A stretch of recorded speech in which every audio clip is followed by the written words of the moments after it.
Hola chicas, bienvenidas a este nuevo video. Voy a estar realizando el día de hoy un maquillaje que me pidió una de mis seguidoras.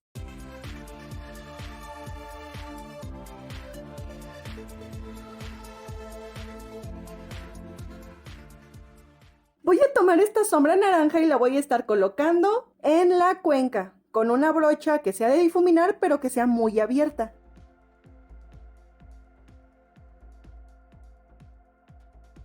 Y ahora voy a tomar esta sombra café que es como un tono chocolate y lo voy a colocar también en la cuenca, pero yo no lo voy a difuminar tan arriba. La voy a colocar con una brocha de difuminar pero que sea menos abierta. Con la brocha que utilicé para colocar la sombra naranja y difuminarla, voy a difuminar el tono café. Ahora voy a tomar un poco de tono negro y lo voy a colocar con una brocha más compacta, pero que sea de difuminar, de esta manera.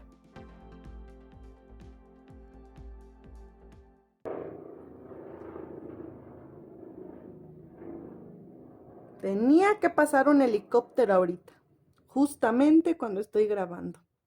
Por cierto, suscríbete a mi canal. El tono negro lo coloqué en esta parte de aquí, siguiendo solo la cuenca.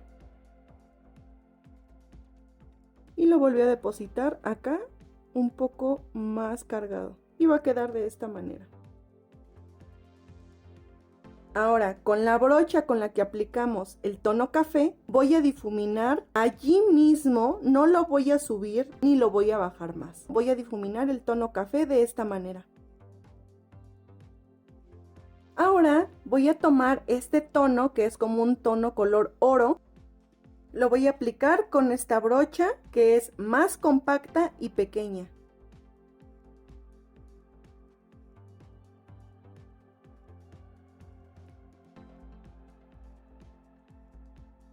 El siguiente paso es delinear, rizar las pestañas y colocar pestañas postizas. Para la parte inferior voy a colocar base de maquillaje con una esponja para que se pueda adherir muy bien la sombra. Voy a tomar esta sombra verde y la voy a colocar con una brocha de aplicar pero que sea compacta y pequeña en esta área de aquí. Ahora voy a tomar este tono negro y con la misma brocha con la que apliqué el tono verde voy a colocarlo en esta área de aquí. Ya que lo apliqué, voy a comenzarlo a difuminar con una brocha de difuminar que sea pequeña hacia adentro lentamente. Voy a delinear la línea de agua inferior. Voy a aplicar 3 capas de máscara de pestañas en las pestañas inferiores y listo.